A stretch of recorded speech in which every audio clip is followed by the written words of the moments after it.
Hey, patrons. Hey, what's up? How's it going? Welcome to another review. Finally getting one of these out. Really needed to. This is the April review, even though it's coming out in May, for the $20 level, the level at which I review a movie that I choose and just pick one that I want to watch and review. And for April, I picked Halloween. Classic. I'm trying to address all the movies that people really want me to see cover on the kill count in different ways if I can't do them right now. So Final Destination, Chelsea and I covered on the podcast. Halloween, I'm covering for you at the $20 level and up because, maybe you want to hear my thoughts on it. So I'm here to give you them. Basically, my thoughts are that this is a classic movie. Oh, also, by the way, usually I do these reviews over on the couch.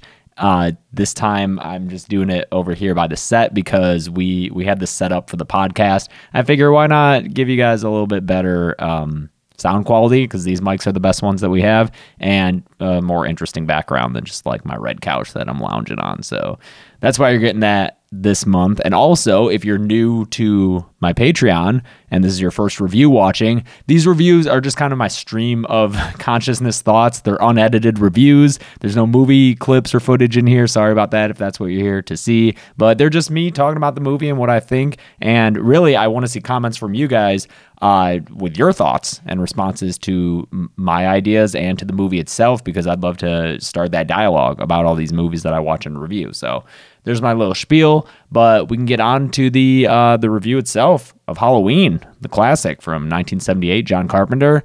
Man, this is it's been a while since I've seen this movie, so it was really fun to watch it. And instantly, just that opening, the opening credits of the slow zoom in on the pumpkin against the black screen, like with the music, oh, instant nostalgia, man. Like instantly, I used to have horror movie parties, which were exactly what they sounded like. We would stay, I would have friends over, and we would go in my basement for like 2 or 3 days and watch as many horror movies as we could. That was back when I had my horror movie website. So like we would do reviews and body counts and stuff. So yeah, watching this intro instantly transported me back to that time as a kid, just sleeping in blanket piles on the basement floor watching horror movies. So a lot of fun.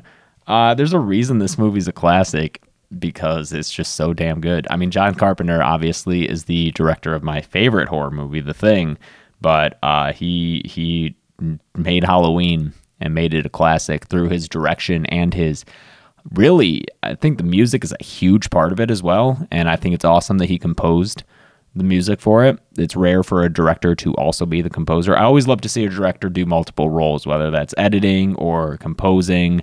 I mean, director-writer is a common one, but if they're doing something else, like one of those more below-the-line, quote-unquote jobs, I always really like that. I find it interesting.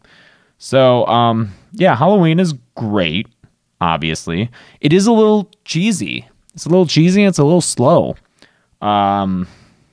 It's kind of very slow. But so that actually makes me very surprised by how many people want to see the kill counts for it, because I feel like it's more of a slow burn than the movies that I would predict my audiences into based on their love of Friday the 13th. So yeah, especially this first one. Maybe I think the sequels get more like slashery. It's been even longer since I've seen those, but this first one it's all about ambiance and suspense and the slow build of the terror. Michael Myers doesn't openly attack or kill the babysitters for quite some time. Obviously, there's the opening kill, the opening introduction, and that's from his point of view. Oh, by the way, I have my phone just for notes. I'm not sitting here browsing social media while I do this. Yeah, it's like Black Christmas, which came out 4 years prior. Is that POV shot? This one's through a mask. You see him put it on, which is pretty cool. I just love, there's a lot of like the cheesy stuff that I mentioned earlier comes from just like the logistics of it, like the way he holds the knife, or the way when he's stabbing his older sister Judith with the gratuitous topless shot of her. He's like stabbing her, and then he looks at the knife while it's going up and down, and then afterward when he goes outside and you finally break out of that first person view and his parents are just getting home and they're like, Michael, what are you doing? And then it's just that like long crane shot out of him standing there on the sidewalk, and his parents are just like standing there like,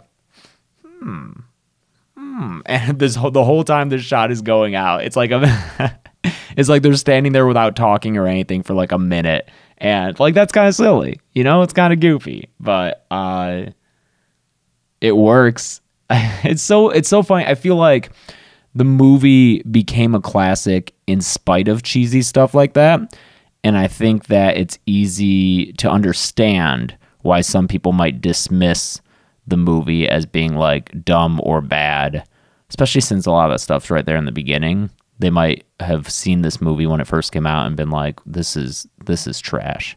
But there's a reason it captured so many people's imaginations. And personally, I think that despite there having been horror films previous to this one and slashers previous to this one, such as the aforementioned Black Christmas, and Chelsea and I will talk about this more in the upcoming podcast episode when we discuss the landmark horror films throughout the years. Texas Chainsaw Massacre was before this by 4 years, but I think the reason that this really landed with people was because it put the terror in a suburb, dude. Now, it takes place in Haddonfield, Illinois, the fictional town based on the real Haddonfield in New Jersey, which I'm assuming is also a suburb. It was filmed in Pasadena, California, which I thought was pretty obvious based on... I mean, they found a good place to look Midwestern-y, so it's not glaringly obvious that it's Pasadena. They don't have any shots like in Nightmare on Elm Street when Glenn and Nancy are talking in Venice, like in what is obviously the Venice canals on that bridge, and it's like, oh yeah, that's Ohio.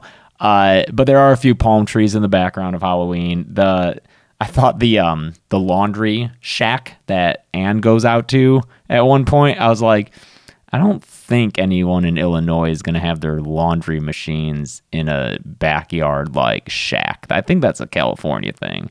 But the movie takes place in a Midwest suburb in the middle class with these like high school students who are, they're not seeking out terror. They're not doing anything that invites the death and destruction upon them. They're just living their lives. They're living their babysitter lives.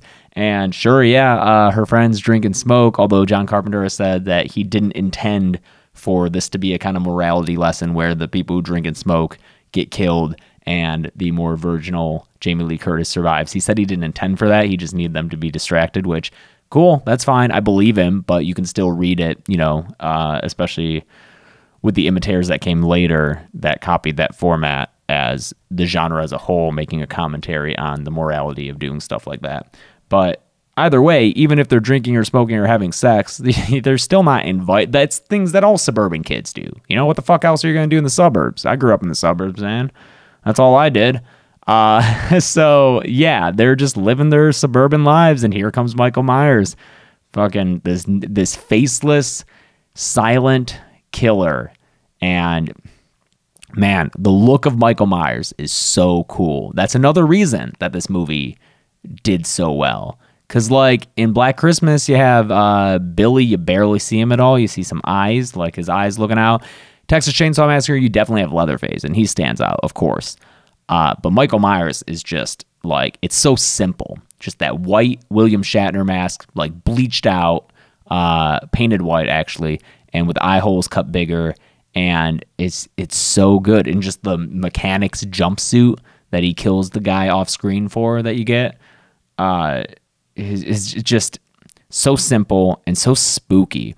Most of the scares early on in this movie are of Laurie, Jamie Lee Curtis, seeing Michael Myers from far away and then him like disappearing. And it works because it's like from a distance, it's obviously a man, but then you're like, but his face is all, what? Is that a white mask? What? He's very creepy. Like when he steps out from behind the bushes and then steps back in. There's one that I don't like. It's when she looks out the window of her room and he's by the clothesline, and then like it's a shot of her still looking, and then it cuts back to her point of view and he's gone. And I'm like, so she watched him walk away, or like did he just poof into thin air while she was watching, because like her gaze is never broken. It makes more sense if there's a shot like that and like they get distracted and they turn around and then they're gone, because they could have like ran off. But like she just is still looking, and it's like Michael's gone. What happened? What happened from her perspective? I don't know. I'm nitpicking here because, of course, this is such a great movie in most other regards that I'm just like picking out the little things that make me laugh because they're kind of silly. Another one of those little things is in the beginning scene from that first person point of view. Michael sees his sister Judith and her boyfriend go upstairs to like have sex, and then like a minute later the dude's coming downstairs and like buckling his pants, and he's like, yeah, I'll call you tomorrow. I feel like that guy didn't intend to be leaving so early. Something might have gone wrong there, but I thought that was kind of funny. You got Donald Pleasance as Dr. Sam Loomis, the guy chasing after Michael. He is not very compassionate towards Michael Myers. I hope he's a better doctor towards his other patients, because he just keeps referring to him as like, he's the evil, he's not a man. He's like, it's never like, oh yeah, that guy has problems. It's like, no, he's an abomination. And in the case of Michael Myers, he's right. I just hope he's not carrying over that kind of mentality to any other patients he might have. But he is fantastic. Just stealing every scene he's in. So much authority and gravitas. I was reading that Peter Cushing was originally offered the role, Grand Moff Tarkin from Star Wars, and other stuff, but for me, it's always Grand Moff Tarkin. Declined it because it was such a low budget. This was a super poor movie. $300,000, I think, was the budget. Real small. And then Christopher Lee was offered the role of Sam Loomis, and he turned it down and later told John Carpenter and Deborah Hill, who I have to mention was the co-writer and producer of Halloween. Props to her for getting in on the industry and like co-writing such a seminal film and producing it at a time when I don't think it was as easy for a woman to be able to do that stuff. And I think she was John Carpenter's girlfriend at the time, but I think she was working with him and producing stuff with him before they were dating. So it wasn't just a case of like, oh yeah, my girlfriend's here too, she's a producer. But yeah, Christopher Lee later told them that was the biggest mistake of his acting career. Can you imagine Christopher Lee as Sam Loomis? That'd be crazy, dude. That'd be pretty cool. But Donald Pleasance is great, and I'm glad that he was cast because he's so serious in the role, and it's awesome. And let's see. Yeah, part of the low budget that that stands out when they're walking down the street, the babysitters, I think it's shortly after they see Michael Myers drive down, she's like, I think Anne is like, speed kills, and he stops the car and then he keeps going. Some guys have no sense of humor. I know a lot of the script just from watching it so much growing up, but it's a tracking shot where the camera's like pulling back, and if you watch the right side of the frame, you can see like a crew member. It's probably like the boom op or someone who's like walking back with the crew, but you can be like, oh shit, there was crew there. And I'm guessing that they just had to use it because it was like the best take or maybe the only take. When you shoot on film, it costs money to shoot because you have you can't just erase the footage and start over. You know, that's a physical medium that you're destroying to create the film. So that might have been the only good take that they had. Oh yeah. How much of their $300,000 budget went into getting the rights to Blue Oyster Cult, the Don't Fear the Reaper that they're playing in the car when they're sitting there drinking and smoking weed before Anne pulls up and talks to her dad, the sheriff, who definitely had to smell that weed. Let's be real. Come on. When night comes to Halloween, sorry, I'm just drinking my coffee from my sadness mug, but I'm not sad. I'm fine. When night finally comes to Halloween, when Halloween night comes to the movie Halloween, and all the kids are babysitting the littler kids, it's great how much Michael just terrifies everyone in their own different ways. Like there's a lot of fake setups to scares to like lead you astray and then not scare you. Like when Anne goes out, Annie, I think is how she's more known as, goes out to like do her laundry in that room and she gets stuck in the window and shit like that. That whole scene is kind of unnecessary. Like nothing happens. It's just there to like make you feel uneasy and you're like, is she going to got here? But she doesn't. She survives that with just some embarrassment. It's like, don't tell anyone about this. Like the acting's kind of weird. The acting's kind of weird in this movie, man. I don't know. And then you got PJ Souls just saying totally at every line. And then Deborah Hill wrote the dialogue for the teenage girls, the babysitters. But I think she might have overdone it a little bit with the totally. It definitely, stands out. You definitely remember that there's a character who says totally twice a sentence. But yeah, it's just another one of those little cheesy things.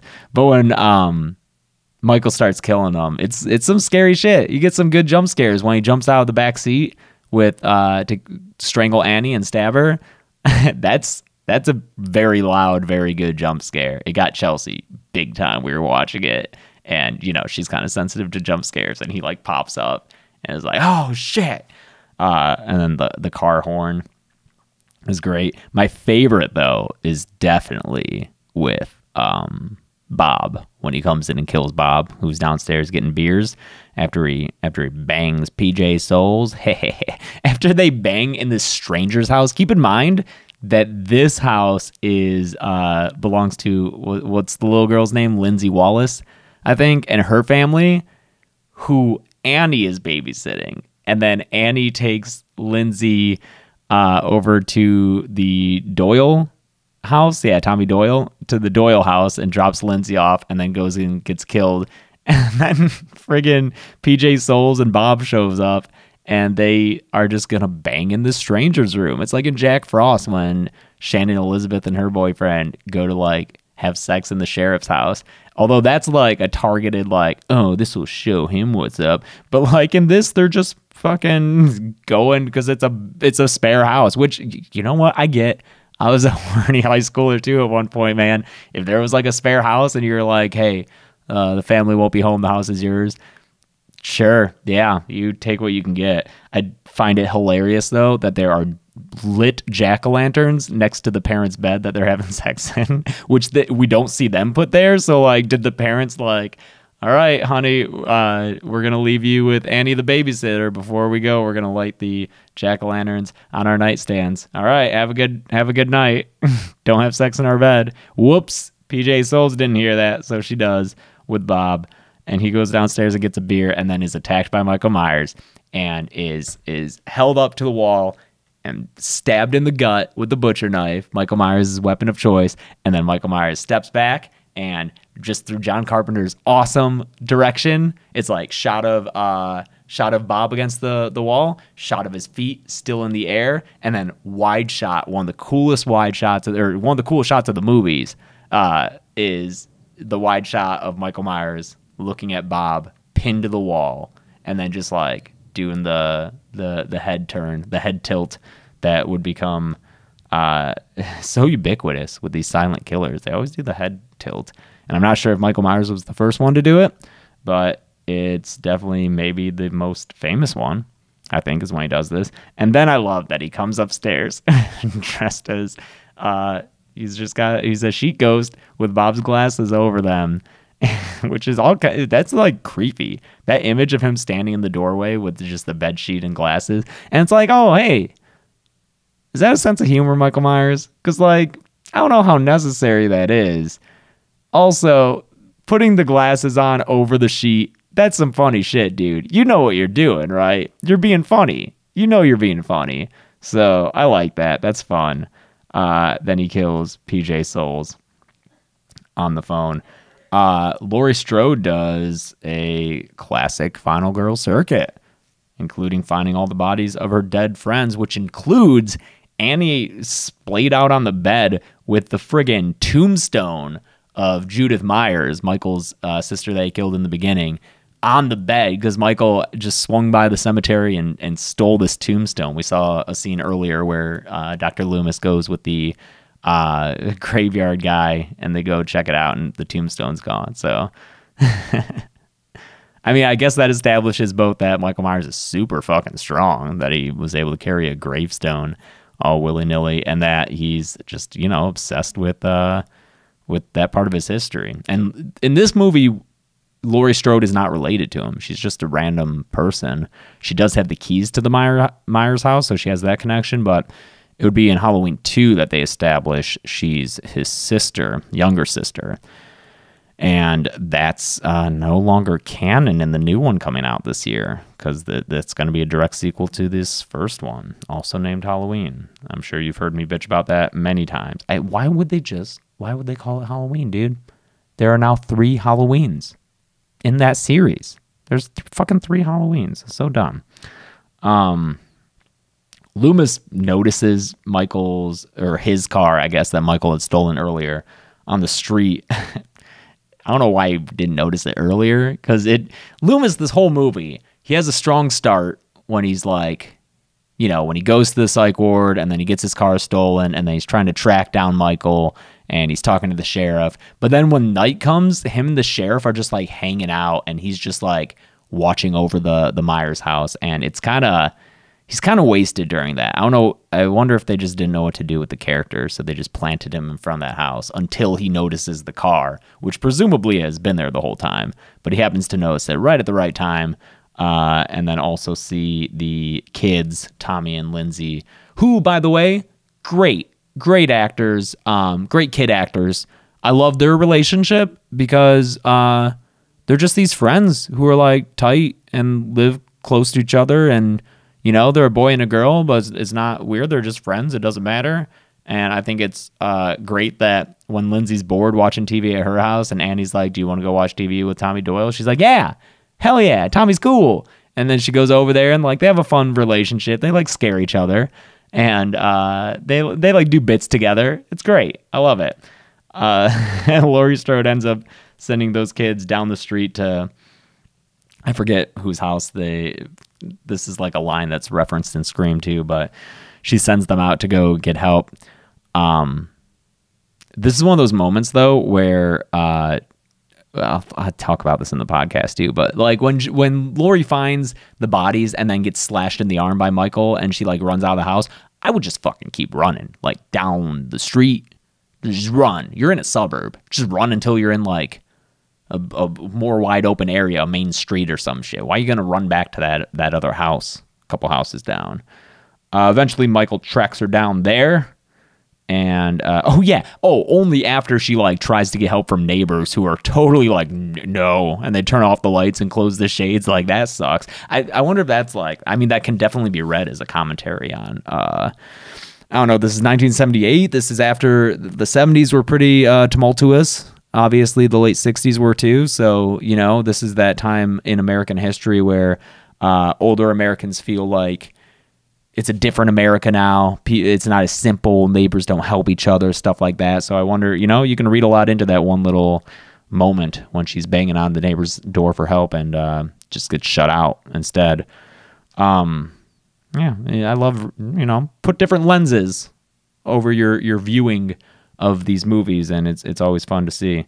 Yeah, he eventually follows her into the Doyle house, and she has the final girl circuit, which includes hiding in the closet in that infamous scene and stabbing him in the eye with a wire hanger, which is great. It's cool to see. Laurie Strode is, you know, she's that virginal final girl, but she's also got some smarts to her, and she's got some strength to her, which is cool. Although there's a couple of times when she has him down and she should just finish that job, you know. That's when it's like, kill him, do the double tap, and it's, you know, you gotta wait for your next to see that shit. Loomis does eventually show up and save the day by shooting Michael a bunch of times, and then just to end it, I don't think they intended to have a sequel right away, but it is cool and adds like a, what is that guy? After Loomis shoots him, I think 6 times, and he falls out the second story window, and then later they look and he's gone. So that's great. That helps establish Michael Myers as just what Loomis alluded to earlier, less man and more just evil incarnate. And I think that all these things just combine to make this movie so damn classic, and why so many people responded to it in the way that they did, it made a ton of money. It made, oh my God, especially against that budget of 300,000, it made so much money. So good for them. Carpenter, I don't think took any fees making this from the producer's money that was given, even though he directed and composed it. I think he did it essentially for free, but got, I think, 10% of, like, negotiated for 10% of the movie's box office. So, like, good job, dude. Great work on that one, because that paid off. The movie's a classic. It's a fucking classic. I cannot wait to cover the series on the Kill Count. Patrons, I'm open with you about information. That'll be starting in June, or I'm sorry, not June. Don't get excited. August. So still summer, but the end of the summer.